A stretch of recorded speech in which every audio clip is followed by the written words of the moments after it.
자, 오늘 함께 봉독할 하나님 말씀 마태복음 21장 12절로 17절까지 말씀을 교독하겠습니다.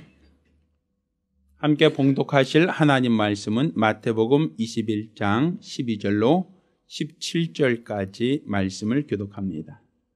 예수께서 성전에 들어가사 성전 안에서 매매하는 모든 자를 내어 쫓으시며 돈 바꾸는 자들의 상과 비둘기 파는 자들의 의자를 둘러 엎으시고 저에게 이르시되 기록된 바 내 집은 기도하는 집이라 일컬음을 받으리라 하였거늘 너희는 강도의 구려를 만든도다 하시니라. 소경과 저는 자들이 성전에서 예수께 나오매 고쳐주시니 대제사장들과 서기관들이 예수의 하시는 이상한 일과 또 성전에서 소리질러 호산나 다윗의 손이여 하는 아이들을 보고 분하여 예수께 말하되 저희 하는 말은 듣느뇨. 예수께서 가라사대 그렇다. 어린 아기와 젖먹이들의 입에서 나오는 찬미를 온전케 하셨나이다 함을 너희가 읽어본 일이 없느냐 하시고 그들을 떠나 성 밖으로 베다니에 가서 거기서 유하시니라. 아멘. 자, 오늘은 이 본문 말씀으로 내 문제를 해결하고 돌아가라 라는 제목으로 하나님 말씀을 함께 나누겠습니다.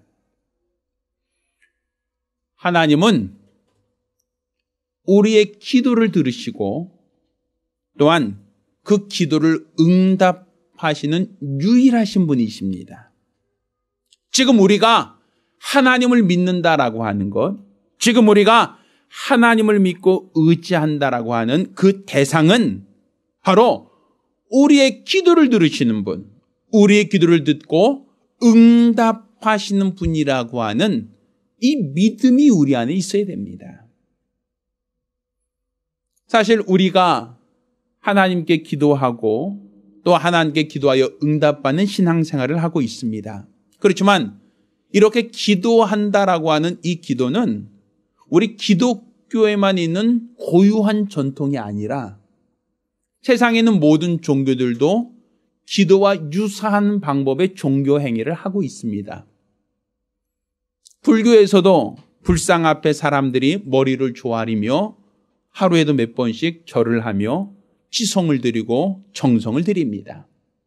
또한 제가 예전에 천주교를 가봤더니 그곳에도 마리아상 앞에 촛불을 켜놓고 기도하는 모습을 본 적이 있습니다. 이슬람교에 다니는 사람들도 하루에 5번씩 사우디 메카를 향하여 그들은 절을 하며 신에게 기도를 합니다. 이것만이 아니죠. 우리나라에서도 예전에 어머님들 새벽 해 뜨기 전에 정한수 떠놓고 비나이다 비나이다 1020명께 비나이다 하며 소원을 아뢰고 정성을 들였던 것을 우리는 보았단 말입니다. 이렇게 전 세계의 모든 종교들, 모든 종파들은 기도라고 하는 나름대로의 종교 행위가 있습니다. 그러다 보니까 그들도 종교 행위가 있고 우리도 종교 행위가 있는 이 비슷한 것을 보고 그냥 타 종교나 기독교나 같은 맥락에서 기도라고 하는 종교 행위를 이해하고 판단하는 경우들이 간혹 있습니다. 그렇지만 우리가 알아야 할 것은 우리가 하는 이 기도와 세상 종교에서 종교 의식으로서 신을 찾는 것에는 분명한 차이점이 있다는 사실입니다. 그 차이점이 무엇인가 하면 세상 종교는 치성이면 감천이라고 하여 내가 신에게 치성을 드려야만, 정성을 드려야만 하늘도 감동하여 응답하신다라고 하는 그러한 주장을 가지고 있습니다. 그래서 항상 신에게 기도할 때는 정결하게 준비하고 최선을 다하여 신에게 기도를 합니다. 비나이다, 비나이다 하면서 신에게 정성을 드리고 치성을 드리는 모습을 우리가 보게 됩니다.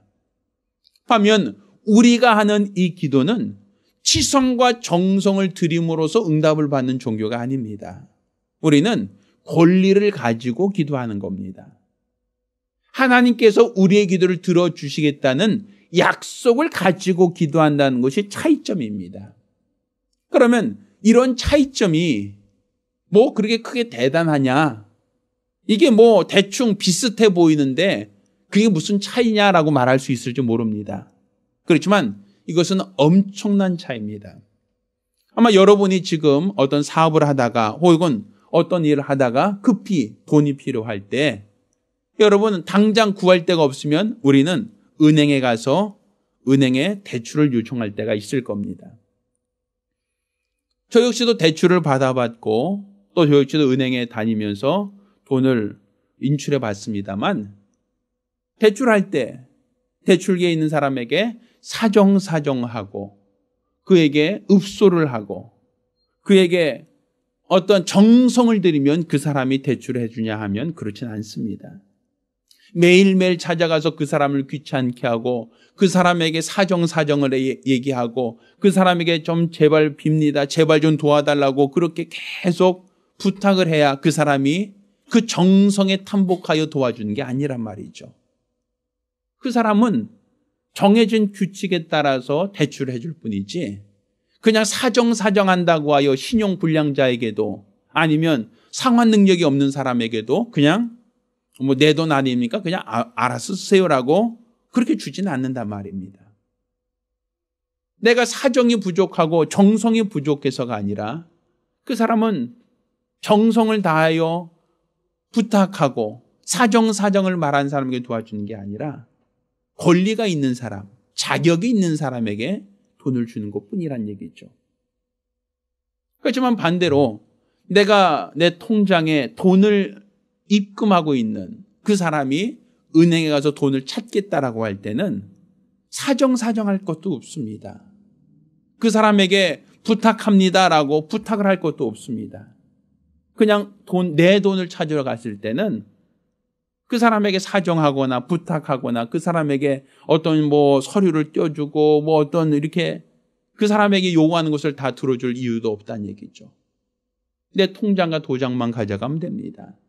내 신분증만 가지고 가면 그 사람은 내가 입금해 있는 한도 내에서는 마음대로 인출을 할 수 있도록 허락해 주지 않느냐라는 거예요. 똑같이 돈을 구하러 간 것은 같지만 그렇지만 내가 권리가 없이 돈을 요청한 것과 내가 권리를 가지고 돈을 요청한 것은 분명 차이가 있다는 겁니다. 저도 대학을 다닐 때 저희가 침례 신학대학이 대전에 있는 관계로 저도 생전 처음으로 대전에서 하숙하면서 신학교를 다녔던 때가 있어요. 그때는 이제 학비는 내고 나서 이제 거기서 자취할 때 이제 방세도 내야 되고 또 거기서 쓰는 이제 먹고 마시는 어떤 생활비도 필요하죠. 또 학교 다니면 교통비도 필요하고 책값도 필요하죠. 그럼 제가 이제 아버님께 전화를 합니다. 아버님 이번 달 생활비가 필요합니다라고 전화를 하면 아버님께서 알았다라고 하고 은행 계좌로 생활비를 보내주셨어요. 그러니까 사실 제가 입금한 것은 없다 할지라도 은행에 가서 저는 제발 좀 내가 생활비가 없습니다. 좀 도와주세요. 좀 도와주십시오라고 은행원을 저는 설득한 적이 없어요. 은행원에게 제발 좀 나 좀 이번 달 먹을 것이 없고 방세를 내야 되는데 어떻게 좀 안 되겠습니까 하고 그 사람에게 읍소한 적도 없어요. 통장 좀 찍어주세요라고 요청해요. 통장에 돈이 들어오는 걸 확인하면 이 금액을 인출해 주세요라고 요청했을 뿐이지 그 사람에게 사정을 하고 그 사람에게 부탁을 하고 그 사람에게 어떻게 좀 도와달라고 애걸복걸해서 돈을 인출한 적은 없단 말입니다. 그러니까 내가 입금했건 내가 입금하지 않았던 통장에 있는 권리만큼 나는 사용할 능력이 있다는 얘기죠. 통장에 입금되어 있는 그 금액만큼 내가 인출하고자 할 때 은행원은 그 사람이 사정하고 말고를 떠나서 권리를 가지고 요청할 때는 당연히 권리를 갖고 있는 사람에게 돈을 찾아준다는 얘기입니다. 지금 우리가 하는 이 기도는 이렇게 권리를 가지고 하나님께 구하는 겁니다. 세상 종교처럼 비나이다 사정하고 지성을 들이고 정성을 들여서 어떤 하늘도 감동시켜야만 가까스로 뭔가 얻을 수 있다고 여기는 것은 그것은 권리가 아니란 말입니다. 그러니까 지금 우리가 하는 기도, 우리가 지금 하나님께 기도하는 것은 이렇게 권리를 가지고 기도하는 것이기 때문에 우리 기도가 세상에 모는 수많은 종교들과 차별이 있다, 차이가 있다라고 얘기하는 겁니다. 그렇다면 여러분은 하나님께 기도할 때에 이 권리를 가지고 기도하고 있느냐라는 거예요. 문제는 아무리 권리가 있다 할지라도 내가 찾지 않으면 권리는 없습니다. 제가 생활비가 부족해요. 생활비가 부족한데 은행에서 알아서 내게 돈을 붙여주시겠지, 알아서 내 밥값을 내주겠지라고 가만히 있으면 은행에서 은행 직원이 찾아와서 내 형편을 살피고 나에게 돈을 찾아와서 나에게 지급해 주는 건 아니란 말입니다. 그가 아무리 내 돈을 은행에서 저장하고 입금하고 있다 할지라도 은행원이 찾아와서 내 형편을 보고 내 사정을 보고 쌀 사주고 밥 사주고 책값 주는 건 아니란 얘기예요. 그는 은행에 찾아와서 돈을 출금해달라고 요청한 사람에게만 돈을 주는 것이지 알아서 도와주겠지, 알아서 챙겨주겠지, 은행에 내 돈이 있으니까 알아서 나에게 보내주겠지라고 생각하면 그것은 큰 오산이란 말입니다. 이것처럼 아무리 하나님께서 우리의 기도에 권리를 허락하셨다 할지라도 내가 그 권리를 사용하고자 할 때 하나님이 그 권리를 허락해 주시는 것이지 그냥 하나님이 알아서 도와주시겠지, 하나님이 알아서 채워주시겠지, 하나님이 알아서 응답하시겠지라고 하는 그러한 생각은 그거는 기복입니다. 그거는 믿음이 아닙니다. 하나님께서는 우리에게 권리를 주셨지만 이 권리를 가지고 있는 것만이 아니라 그 권리를 행사할 때, 청구할 때 하나님은 그 권리를 청구하는 자에게 응답하시는 겁니다. 막연하게 가만히 있는 사람이 아니라 그냥 맹목적으로 기다리는 사람이 아니라 하나님은 이렇게 적극적으로 청구하기를 원하시는 겁니다. 마치 감나무 아래서 입 딱 벌리고 누워서 자 감이야 감이야 내 입으로 떨어져라 이렇게 구하고 있는 사람에게 나무에서 감이 알아서 그 입으로 떨어져 주는 건 아니란 말입니다. 장대를 들고 감나무에 있는 감을 따거나 아니면 나무가 좀 약하긴 하지만 감나무에 기어 올라가서 그 나무를 따오려고 하는 사람은 그나마 그가 감을 먹을 수 있지만 아무리 그 나무가 내 나무, 내가 심은 나무고 우리 집 나무라 할지라도 그 나무에서 내가 직접 열매를 따려고 하지 않으면 그 열매는 내가 먹을 수 없다는 얘기입니다. 그러니까 지금 우리가 하는 이 기도는 하나님이 응답하신다는 분명한 증거가 있고 하나님이 응답하시겠다는 그 약속이 있습니다. 따라서 우리는 그 약속을 권리로 삼아서 응답받을 수 있는 자격이 있는 겁니다. 그렇지만 이것은 자격이 있다는 것이지 기도하지 않아도 알아서 도와주겠다, 알아서 채워주겠다, 알아서 해결해 주겠다는 얘기는 아닙니다. 그 권리를 가지고 청구할 때, 권리를 가지고 구할 때, 권리를 가지고 하나님 도와달라고 할 때 하나님께서 그 기도를 외면하지 않고 반드시 들어주신다. 이게 바로 세상 종교와 우리가 가지고 있는 신앙의 가장 큰 차이점이라고 말할 수 있는 겁니다. 따라서 세상 종교에도 기도가 있고 그들도 나름대로 비나이다 비나이다 하며 자기들의 신의 이름을 부르고 자기들의 신에게 도움을 요청하지만 그것은 권리가 없이 구하는 요행을 따라 구하는 것일 뿐이요. 우리가 기도하는 이 모든 기도는 약속을 따라 구한다는 것이 큰 차이점이라고 볼 수 있는 겁니다. 그럼 우리는 세상에서 힘들고 어렵고 연약할 때 하나님께 기도하고 있느냐라는 거예요. 내 삶에 문제가 있을 때 나는 이 문제를 해결하기 위해서 기도라고 하는 방법을 적극적으로 사용하고 있느냐라는 것이죠. 많은 사람들은 내 삶의 문제를 팔자가 드세거나 아니면 재수가 없었다라고 생각하는 경우가 있습니다. 그렇지만 이것을 이스라엘 사람들은 전혀 다른 관점에서 생각을 합니다. 그것은 그들에게 있어서 어떤 고난이 닥쳐오면 그 고난의 이유를 죄 때문이다라고 하는 죄로부터 그 원인을 파악하고 있는 것이 우리와 다릅니다. 그러니까 그들이 비가 내리지 않아서 농사가 흉작이 돼도 아유 올해는 비가 안 내렸네 라고 탓하는 게 아니라 우리가 하나님께 범죄한 것이 있는가라는 것을 생각한다는 얘기죠. 그들의 몸에 어떤 질병이 생겼을 때도 아이고 그냥 감염됐다 아니면 유전됐다 아니면 어떤 팔자가 드세서 병에 걸렸다가 아니라 죄 때문이다라고 생각한다는 얘기죠. 어떤 사고가 있어도 그건 죄 때문이라 여기고 전쟁이 나서 노량물을 빼앗겨도 그것은 죄 때문이다라고 그들은 생각한다는 거예요. 모든 우리 인간들이 당하는 모든 불행, 우리 인간들이 이 땅에서 당하고 있는 모든 수고, 아픔, 괴로움 모든 것의 그 원인은 죄로부터 기인한다. 죄 때문이다라고 하는 것이 성경이 우리에게 진단하고 있는 부분입니다. 마치 우리가 몸이 아프다라고 하면 병원에 가서 MRI나 엑스레이 사진을 찍죠. 그때 나는 지금 몸이 아픕니다라고 하지만 그 의사들은 MRI 사진의 기초에서 엑스레이 사진의 기초에서 어디가 어떻게 나빠서 이렇게 생긴 겁니다. 지금 어디가 좋지 않습니다라고 우리 진단해 주지 않습니까? 그것처럼 성경은 이와 같이 우리에게 우리 인간이 이 땅에서 당하고 있는 모든 불행, 우리가 이 땅에서 당하고 있는 모든 괴로움, 우리가 이 땅에서 당하고 있는 모든 아픔의 원인이 무엇이다? 죄라고 진단하고 있는 겁니다. 그래서 요한복음 9장에는 태어날 때부터 소경된 사람에 대한 이야기가 나오죠. 제자들이 묻습니다. 태어날 때 이 사람은 선천적으로 소경으로 태어났는데 누구의 죄 때문입니까? 라고 물어봐요. 우리가 생각할 때는 아니 소경으로 태어났으면 장애를 갖고 태어났군요 라고 얘기하면 되는데 그 사람들은 누구의 죄 때문에 이 사람이 소경으로 태어난 겁니까? 라고 물어보면서 얘기하죠.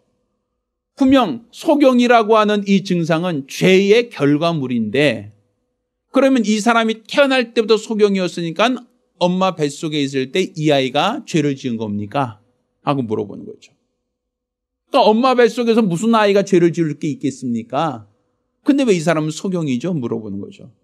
또 엄마 뱃속에 태어나지도 않은 아이가 죄를 지었기 때문에 이 아이가 소경으로 태어났습니다라고 말하기가 좀 어려우니까 그러면 이 아이가 아니라면 그 어머니 혹 부모가 지은 죄가 자녀에게 유전된 겁니까? 하고 물어보는 거예요.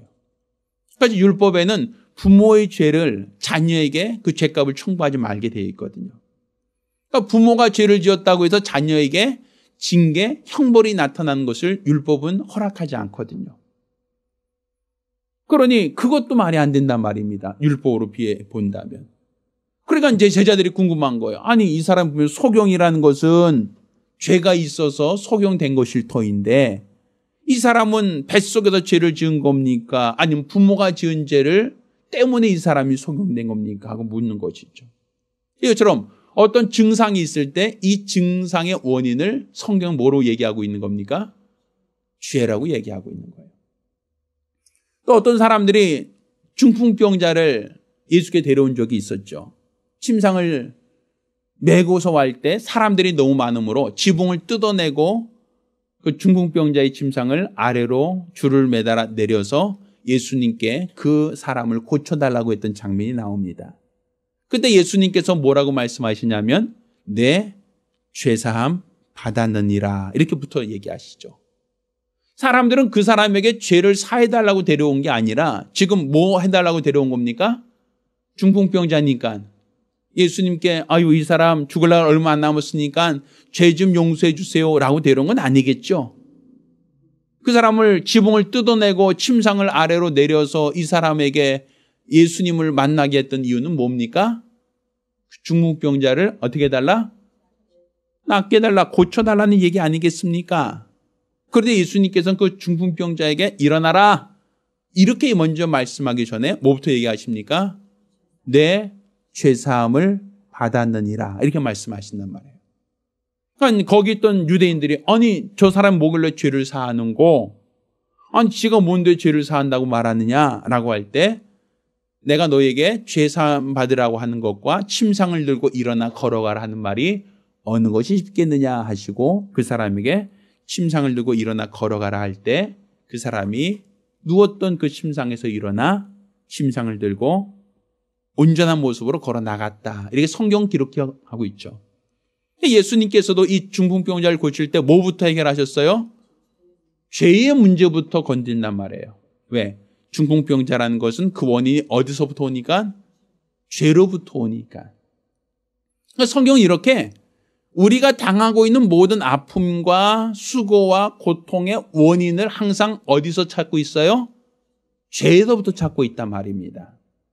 그래서 죄의 문제가 해결되어야 병이 낫는다. 죄의 문제가 해결되어야 육체의 질병이 낫는다. 죄의 문제가 해결되어야 너희가 당하고 있는 모든 고난과 고통으로부터 자유할 수 있다라는 것이 성경에서 우리에게 진단하고 있는 얘기입니다. 그래서 죄인이 있을 때, 그 사람이 어떤 사람이 죄를 범했을 때 그 사람은 내가 그 죄로 인하여 어떤 형벌을 당하기 전에 뭐부터 해야 됩니까? 그 죄로 인하여 내가 얻어맞거나 형벌을 당하면 안 되니까 뭐부터요? 죄가 있다고 여기실 때 하나님께 죄사함 받으려고 한단 말이에요. 왜? 죄사함 받지 않으면 나에게 어떤 재앙이 닥쳐올지, 어떠한 질병이 다가올지, 어떤 사고가 닥칠지 모르니까 사람들은 죄가 있다고 여기면 항상 하나님께 죄를 용서해달라고 하나님께 찾아갔단 말입니다. 그런데 어떻게 죄를 용서해달라고 했는가 하면 성전으로 찾아가서 제물을 하나님께 드림으로 자기들의 죄를 용서받으려고 했고 속죄를 받으려고 했습니다. 그래서 성전이라고 하는 곳은 결국은 뭐 하는 곳이에요? 죄인이 하나님을 만나는 곳, 죄인이 죄사함 받는 곳이 바로 성전입니다.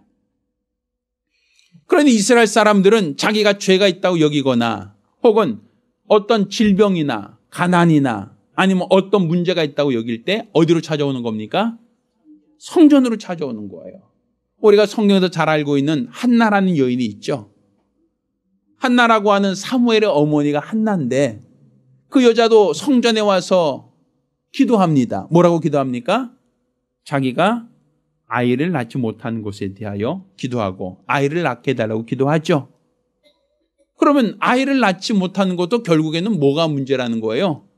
죄가 문제다라고 여겨서 하나님께 제물을 드리고 내 아이를 갖게 해달라고 하나님께 구하죠.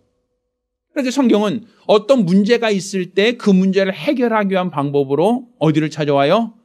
성전을 찾아와서 하나님께 죄를 용서해달라고 구하고 또 죄 용서 받았으면 내 문제를 어떻게 해결해달라고 구하는 게 바로 성전의 역할이고 기능이란 말입니다. 그래서 많은 사람들은 이 성전에 와서 기도하고 성전에 찾아와서 하나님의 도움을 구하는데 문제는 이 성전에 예수님이 오셨을 때 보니까 성전 앞에 뭐 하는 사람들이 있어요? 장사하는 사람들, 환전하는 사람들이 그 죽치고 앉아서 거기서 장사도 하고 돈을 바꾼단 말입니다. 환전하는 사람은 왜 환전을 합니까? 성전 들어가는 사람들마다 다 반세계를 내라고 하는 그 규정이 있단 말이에요. 오늘날에야 화표가 통용되는 시대고 오늘날에야 뭐 화폐를 가지고 어디든 들어가든 먹든 입든 사건 모든 것이 다 통용되지만 그 당시는 화폐가 많지 않았거든요. 물물 교환처럼 옛날에는 그냥 양을 주거나 소를 주거나 아니면 옷을 맞바꾸는 어떠한 그런 외교가 더 많았거든요. 그러다 보니 성전에 들어갈 땐 반세계를 내야 되는데 동전이 없단 말이에요. 그럼 어떻게 반세계를 어떻게 구할 수 있어요? 내가 끌고 왔던 양을 팔아서 그것을 돈으로 받아서 바꿔서 들어야 된단 말이에요.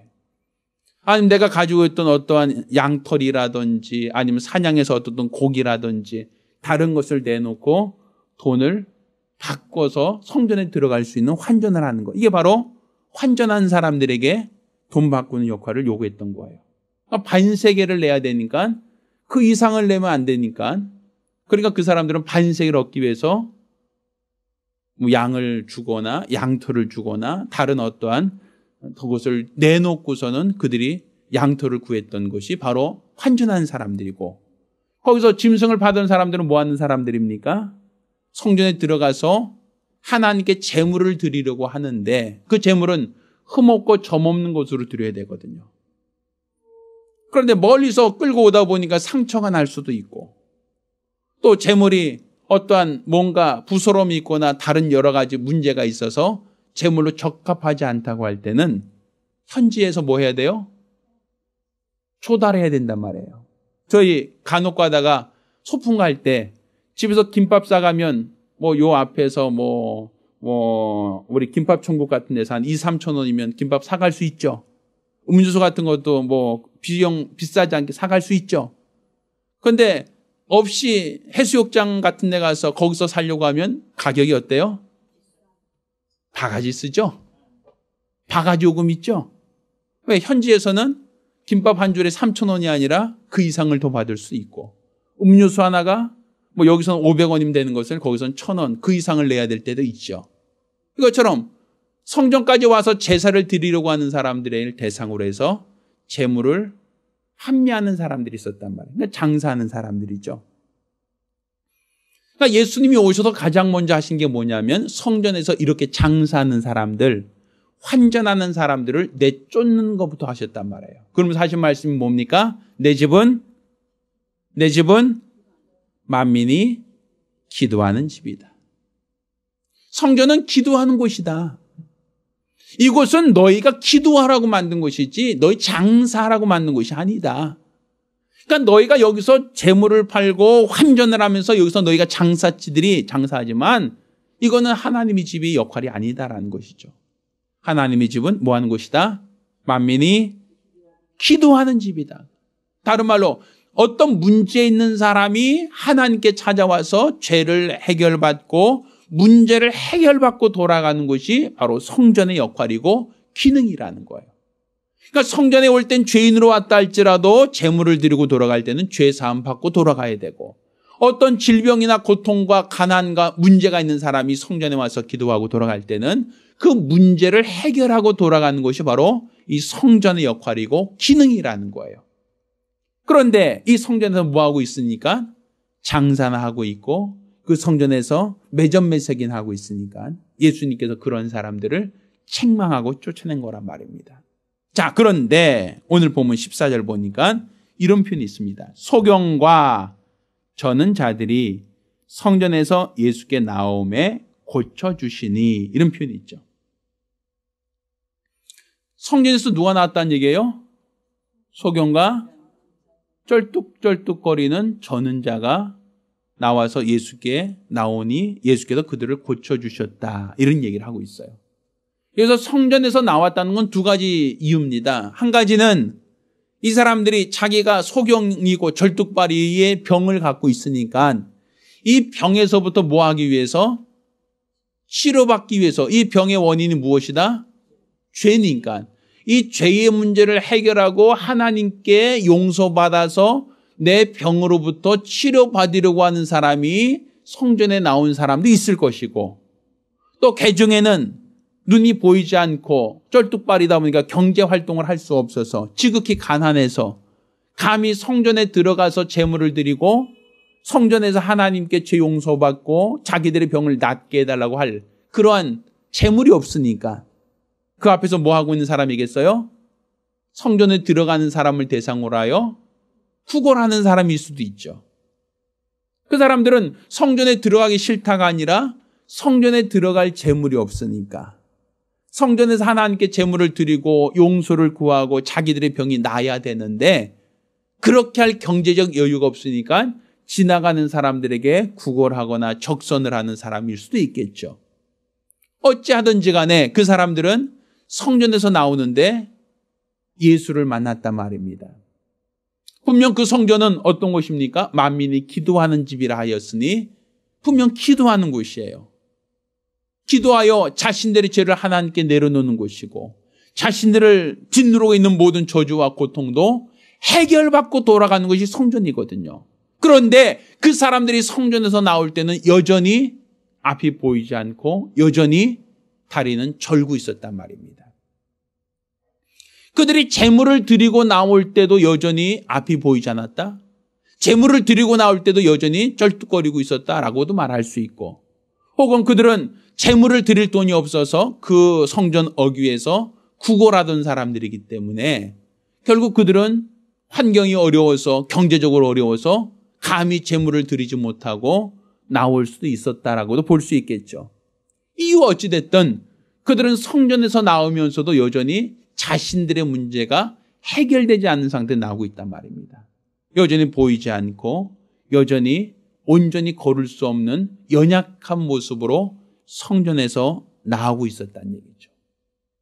예수님께서는 그럴 자들을 보시고 소경의 눈을 뜨게 하셨고, 또 절뚝거리는 그 사람을 온전케 하셨다라고 성경은 우리에게 말하고 있는 거예요.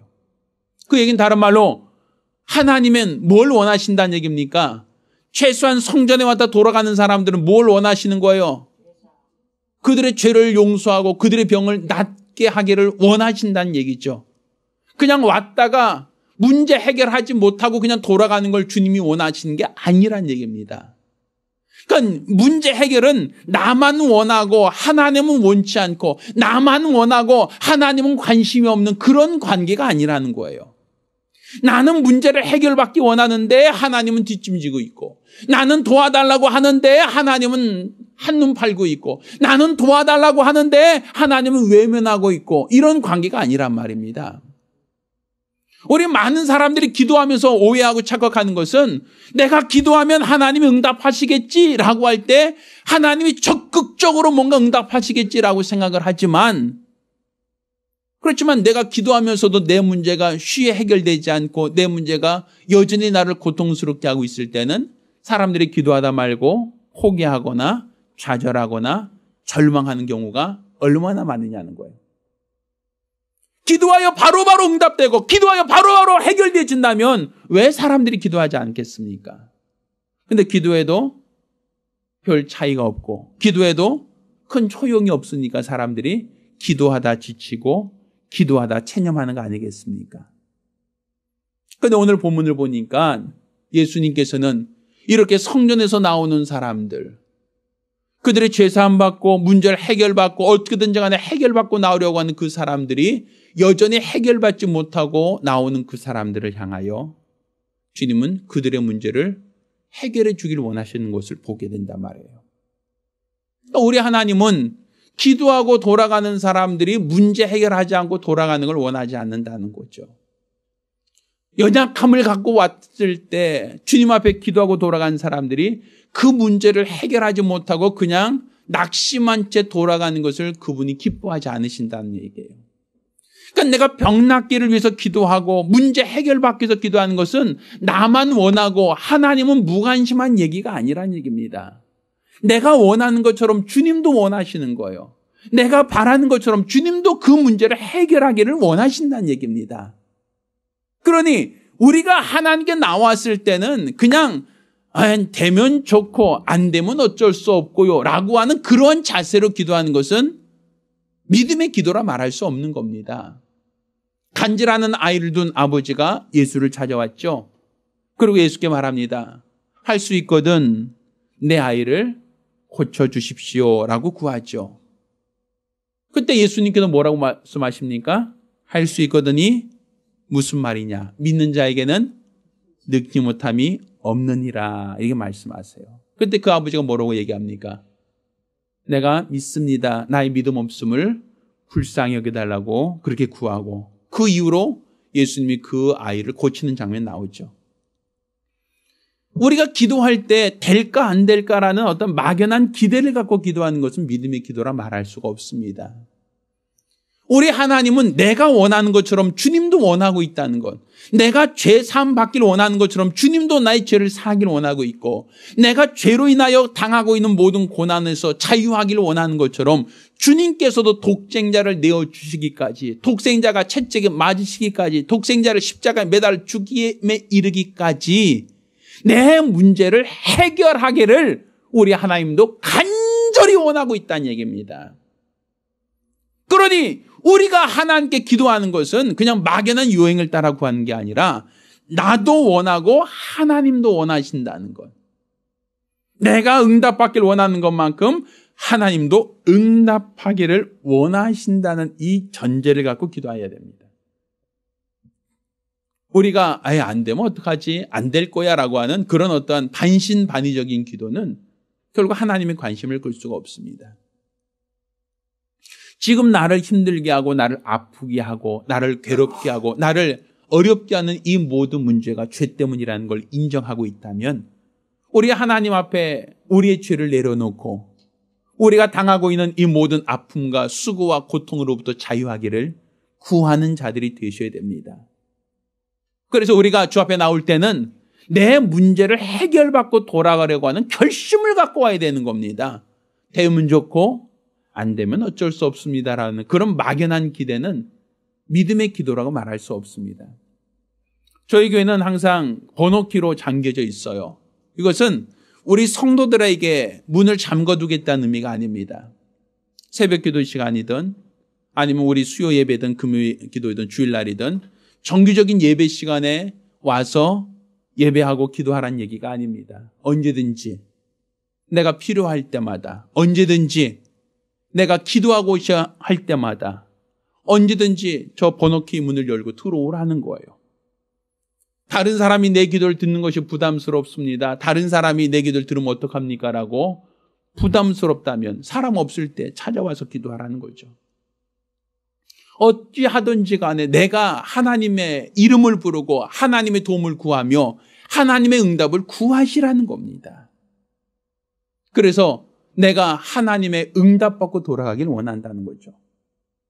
최소한 성전에 들어가는 사람은 죄사함 받고 문제를 해결받기 위하여 성전에 찾아왔던 사람들처럼 우리가 교회를 와서 예배를 드리고 돌아갈 때는 그냥 예배 보고 갔다 오늘 주일 예배 드렸다라고 하는 것이 목적이 아니라 내가 예배를 드리고 주님을 만나고 돌아갈 때는 내 문제를 해결하고 돌아가야지 내 문제를 해결하고 돌아가겠다라고 하는 이러한 각오, 이런 결단을 갖고 오시란 말입니다. 그냥 남들 가니까, 남들 하니까, 남들 모이니까 가서 예배 드리고 가자. 그 남들 가니까 그냥 오늘도 참석하자가 아니라 지금 내가 갖고 있는 문제들, 나를 힘들게 하고 나를 고민하게 하는 수많은 어려움들을 내가 하나님 앞에 정직하게 내려놓고 하나님의 도움받고 가야지, 하나님의 응답받고 가야지, 하나님이 나를 도와주는 그 증거를 가지고 돌아가야겠다라고 하는 이러한 사모함, 이런 갈급함이 있기를 바랍니다. 오늘 이 소경과 절뚝거리는 사람들은 그러한 마음을 갖고 있었기에 그들이 해결받을 수 있었던 겁니다. 오늘 본문을 유심히 보면 예수 뭐하고 있습니까? 장사치들을 야단치며 쫓아내고 있었던 그 자리 아닙니까? 그런데 예수님이 심기가 편하겠어요? 불편하겠어요?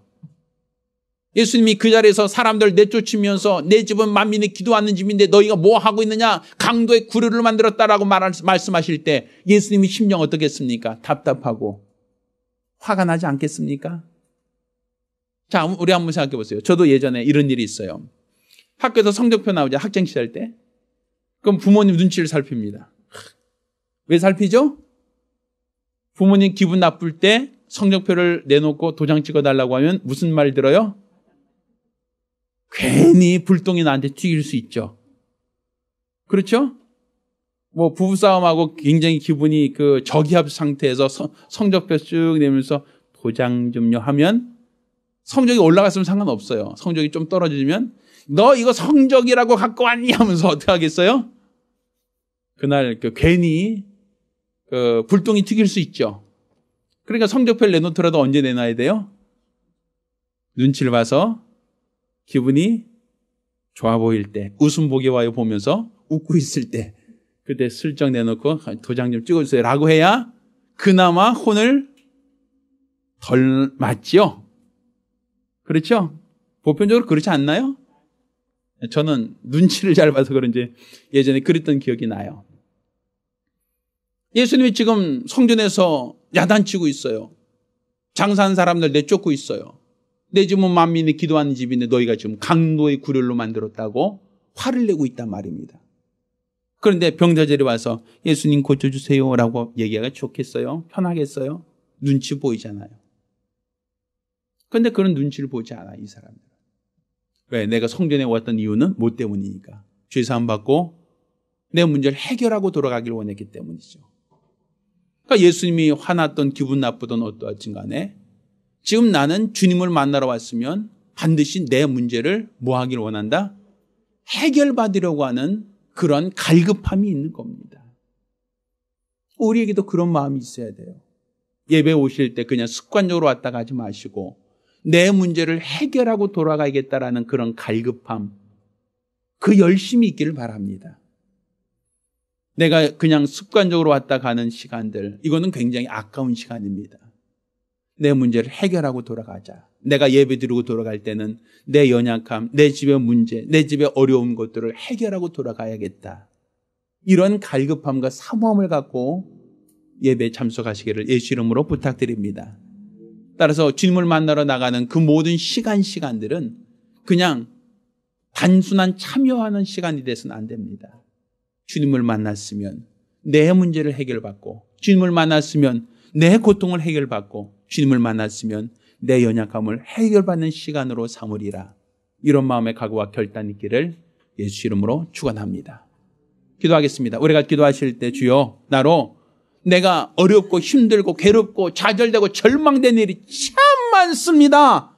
그렇지만 우리 하나님께서 도와주시사 내 모든 힘들고 어려운 모든 문제들 주 앞에 다 내려놓사오니 하나님께서 도와주시는 거룩한 증거가 있게 해달라고, 하나님께 나올 때 가져온 모든 문제를 해결받고 돌아갈 수 있게 해달라고 간절히 사모하며 한 목소리로 기도합니다. 할렐루야, 할렐루야. 우리가 기도하는 것은 요행이 아닙니다. 권리를 갖고 기도하는 것이다 라고 말했습니다. 가정이 어렵고 힘들 때 기도하시길 바랍니다. 내 문제 해결받기를 원하실 때 기도하시길 바랍니다.